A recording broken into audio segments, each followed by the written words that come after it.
Today, I'm having a drinking party at home with friends, so get things ready. I received a text message from my husband, who has consistently had a bad attitude towards me while I'm bedridden with severe morning sickness. I quickly replied, "I can't do it, it's too sudden." I didn't get a response, so I tried calling, but my husband never answered. I had reached my limit. I won't forgive him for his previous attitude or for today's drinking party. I'm going to punish him. And then I put my plan into action. Around 6 p.m., my husband returned home with many footsteps behind him. Hey, what are you doing sleeping? Didn't I tell you we're having a drinking party today? You haven't prepared anything at all. Daryl came into my bedroom and yelled at me, and I answered him, dizzy and unable to get up. That's why I said it's impossible. Hey, just get up. Hurry up and get out the booze. I smiled in place and replied, "Is that all you want to say?" After that, my husband realized everything and began to tremble. My name is Katerina. I'm a 29-year-old working housewife. After graduating from the university's science department, I joined Nordson, a small machinery manufacturer. Despite being small, it possesses a strong technical expertise and is a highly respected presence in the industry, with a high job acceptance rate. During the interview, Daniela, the female president and representative of the company, told me, "It's unusual for women to want to join our company. Your university grades are excellent. I've interviewed you and found you to be a great person, and I'd like to invite you to join our company." Oh, thank you so much. I will definitely strive to be of great value once I join. Work hard from now on, okay? From that moment, the president became my role model. In getting the job offer from Nordson, which was my first choice, became the happiest event of my life. Working here was hard, but also fun. I wasn't underestimated because I was a woman, and I was entrusted with significant tasks, allowing me to see my skills improve over time. In my third year at the company, I was approached by Daryl, the sales department manager, at a social gathering. Was there ever a girl like you in the R&D department? It's rare for a girl to join our company. I was nervous as Daryl approached me in a casual manner. After all, he's the biological son of the president and the executive director. It's widely rumored within the company that he's the next successor. I was nervous talking to Daryl at the time, but for some reason he seemed to like me. You're like a serious and modest person. Quite refreshing. Hey, how about going out for a meal next time? Thus, Daryl and I started going out to dinner together. Daryl has a liberal arts degree, which is unusual for our company, and he is a good communicator. He seemed to have a personality suited to sales. In fact, he seemed pretty good at his job. Daryl's lighthearted, or rather cheerful personality was also refreshing to me. They say people are drawn to what they don't have, and I was no exception. We dated for about a year and a half, and eventually Daryl proposed to me. Katerina, let's get married. Please accept my proposal. Daryl, thank you. I'm very happy. I happily accepted the ring that Daryl offered. As I gazed at it with delight, Daryl teasingly said, "By the way, isn't this what they call a Cinderella story? Marrying the future company president?" Well, I'm not marrying you just because you're the president's son. Oh, that's right, isn't it? Well, from now on, please take care of me, Katerina. Afterward, we first went to meet my parents. My rural parents were delighted and gave their approval for the marriage. Next, it was time to visit Daryl's parents. The president, or rather my mother-in-law, beamed at me. "I remember you from the interview, and I've heard that you're competent within the company. Bringing home someone like that as your wife is quite a catch, Daryl." My father-in-law also welcomed me with a quiet smile and gave his approval for the marriage. After some small talk, my mother-in-law suddenly turned serious. "Katerina, I'm thinking of making Daryl the next successor, but he has a bit of a carefree side to him, so I want you to educate him." "Come on, Mom." "You too, Daryl. Having a family means you have more to be protective. It won't be business as usual. Treat Katerina well. I understand. Mom, Dad, I look forward to your support from now on. I greeted them in this way. A while later, we had our wedding. We invited all the employees and had a grand celebration. Later, my mother-in-law presented us with a gift for our wedding. We began living together in a single-family house. I thought that our happy married life was about to begin, but I soon encountered a problem. Daryl was the type who didn't do any household chores. He had experience living on his own, so he should have been capable. But he didn't even press a button on the washing machine. While I was doing all the household work, he would lie on the sofa watching TV. I also had my job to attend to, so taking on all the household chores was honestly a burden. When I lived alone, I could get away with making a simple dinner and doing the cleaning on the weekend, but it was different when living with a husband. After 3 months of living like that, with only me doing the housework, I finally complained to Daryl.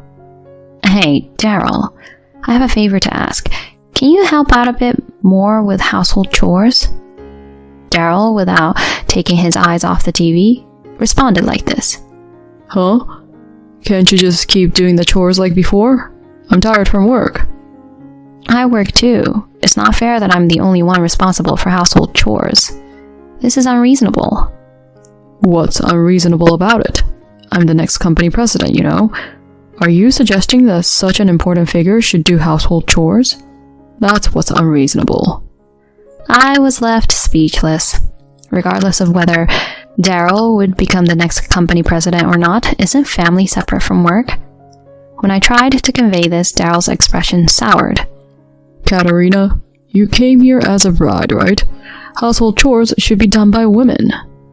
Was this his true opinion?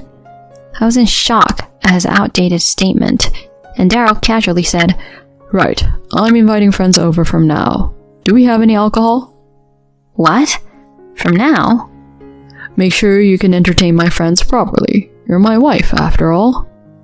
My concern wasn't just that my husband wouldn't help with household chores. Daryl frequently invited his college friends over to our house for parties. Each time I had to prepare alcohol and food, and my precious leisure time was being taken away. I understood that Daryl had his social connections and valued his friends, but honestly, dealing with this every week was exhausting. About a year into our marriage, I started experiencing health issues. I felt dizzy and had mild nausea that persisted. I decided to go to the hospital thinking it might be something serious. To my surprise, I was informed that I was pregnant. Overjoyed, I shared the news with my husband, and he was equally thrilled. Katerina, is it a boy or a girl? You're getting ahead of yourself, Daryl. But I'm really looking forward to it. I'm so happy. I genuinely felt glad to see the happiness on my husband's face. After that, we shared the news of my pregnancy with my in-laws who lived nearby, and they were even happier than Daryl. Congratulations, Katerina. Take good care of your health. If there's anything we can do, just let us know. Thank you, Mom. At that moment, my father-in-law said to Daryl, Daryl, from now on, make sure to support Katerina. Reduce those drinking parties and come back home early to be by her side. I understand, Dad. It seemed that Daryl had a hard time saying no to my in-laws. Since he seemed so amenable, I thought everything would be fine. However, Daryl continued to have parties with friends at the same pace as before. I asked him to stop inviting friends to our home during this critical time. He stopped inviting friends to our home, but he began going to bars instead. Each time he would come home late at night heavily intoxicated. I was becoming frustrated, but I didn't say anything. After a while, my morning sickness became severe. I was dizzy all day and vomited multiple times. Even the slightest strong smell would make me throw up. Whether I ate or not, I couldn't avoid vomiting up stomach acid. In this state, it was impossible for me to work, and gradually I couldn't go to work at all. One day, while taking a half day off and resting at home, I received a message from my mother-in-law. Katerina, I asked your boss about your condition. It seems your morning sickness is quite severe. Yes, it's true. I'm really sorry that I can't work properly. It's all right. How about taking a leave of absence until your morning sickness settles? Or better yet, until you give birth? A leave of absence? Yes, your health is essential right now. Don't worry, your place is secure, and this would be the best choice for the time being. Thank you, Mom. No, thank you, President. I'll do that. So it was decided that I would take a leave of absence until giving birth. When I informed Daryl about this, he frowned. Huh? A leave of absence due to morning sickness? I've never heard of that. It can't be helped. I'm genuinely not feeling well. But never mind. Since you're not going to work, at least make sure the household chores are perfect, alright? Huh? I was surprised, and Daryl continued. Of course. Lately you've been slacking with meals, right? I've noticed. But I'm trying my best. I'm doing everything I can because strong smells make me nauseous. How can you have a child like that? Since you're in a housewife-like situation now, make sure the household chores are perfect. Got it? Ordinarily, when a wife is suffering from morning sickness, a husband in the right mind would help with chores or bring her suitable food. But Daryl didn't do any of that. Instead, he went out drinking almost every night and ordered me to maintain perfect housekeeping while I could hardly stand. I was deeply disappointed by Daryl's attitude. Weeks passed, but my morning sickness didn't subside. It actually peaked. During that time, Daryl returned home once again heavily intoxicated. He didn't even take off his suit and started snoring on the sofa. I sighed and began cleaning up the mess my husband had made. I picked up a phone from the floor and saw the screen. There was a text message that went like this. Daryl, thanks for coming to the bar again today. I'll be waiting for you tomorrow. The sender's name is Jasmine. It's clear from this message that Daryl has become quite close to the bartender. I felt my anger rising. How could he flirt with a bartender while I was suffering from morning sickness? I thought about waking Daryl up, but he was deep asleep, so I gave up for the day. Instead, I took a screenshot of the message. A week later, the morning sickness was particularly bad and I was down for the morning. Then I got a call from Daryl in the evening. Today, I'm having a drinking party at home with friends, so get ready. I quickly replied that it was impossible. When I didn't get a response, I called him, but he didn't answer. I had reached my limit. He didn't understand how severe my morning sickness was, and he wanted to have a gathering at our home after spending time at a bar. I couldn't let this go. I decided to teach him a lesson. I contacted someone, and around 6 p.m., Daryl returned home with a group of friends. Hey, why are you sleeping? I told you we're having a gathering today. You haven't prepared anything. He came to the bedroom and shouted at me. I, dizzy from my morning sickness, responded, I messaged you. I can't do it today because my morning sickness is really bad. At least go out and have a drink. What's with all this morning sickness all the time? Don't be so whiny. I told you, it's impossible. Come on, get up. Serve some snacks with the drinks. I smiled in place and replied, Is that the only thing you have to say? Huh? What are you talking about? Daryl seemed annoyed and grabbed my arm, trying to pull me out of bed. Suddenly, the closet door in the bedroom creaked open. What? Mom? Dad too? That's when my father-in-law and mother-in-law, whom I had invited, emerged from the closet. Their faces were beet red, and they had their arms crossed. What? Why are my parents here? What's going on? Realizing he had been overheard, Daryl began to tremble uncontrollably. Then my mother-in-law calmly said, Tell your friends to leave immediately. But... Do it now. Daryl shrank and sent his friends home, leaving only my husband and me with my in-laws. Daryl, sit there. My mother-in-law said sharply, and Daryl with a pale face sat down. My father-in-law continued with a low voice. I've told you multiple times to take care of Katerina while she's pregnant. What the heck is this? Dad, listen. Today was just a one-time thing. My mother-in-law then interjected. I've heard everything from Katerina. You've been going out drinking almost every day since you found out she was pregnant. I even saw your messages. You knew about all of that? You admit it, don't you? And inviting many friends over while your pregnant wife was bedridden due to morning sickness, and then telling her to prepare snacks? Who do you think you are? Watching Daryl shrink under my mother-in-law's scolding, I almost burst into laughter. Start by apologizing to Katerina. My father-in-law said sharply, and Daryl bowed his head to me. Katerina, I'm sorry for everything, but I was genuinely happy about the baby. That's the truth. And about the drinking gatherings, my friends invited me, saying they wanted to celebrate the pregnancy. No more excuses, my mother-in-law shouted, and Daryl bowed his head to me again, tears in his eyes. I'm sorry, Katerina. Please forgive me. I promise to be a better husband from now on. My mother-in-law sighed. I never thought you could be such a fool. I will respect Katerina's decision regarding the future, but we'll drop the talk of you becoming the heir. What? Mom, you can't.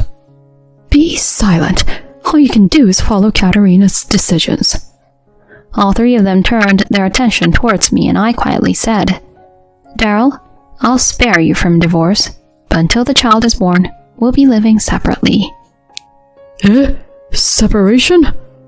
Mom, Dad, could you please help educate Daryl until then? Upon my request, my in-laws nodded vigorously. Katerina, thank you for not divorcing our foolish son. We'll straighten him out ourselves.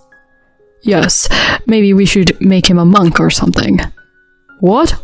A monk? Please have mercy. With a pitiful voice, Daryl was led away by his parents. I waved to them with a smile. As promised, afterward, Daryl and I lived separately.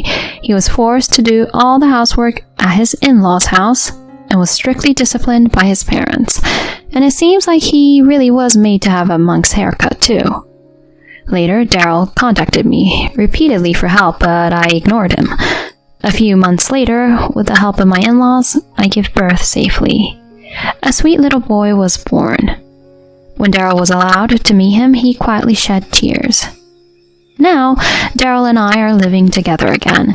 He's become a different person, coming home early, helping with household chores and childcare. He's working hard to regain recognition as the heir apparent. I'm sorry for what I did back then. I was truly at fault. He apologized, with his head lowered. While forgiving him, I made it clear that I would be taking the lead from now on. My in-laws have always supported me and showered love on their grandchild. I'm grateful for them, and I want to continue living happily as a family.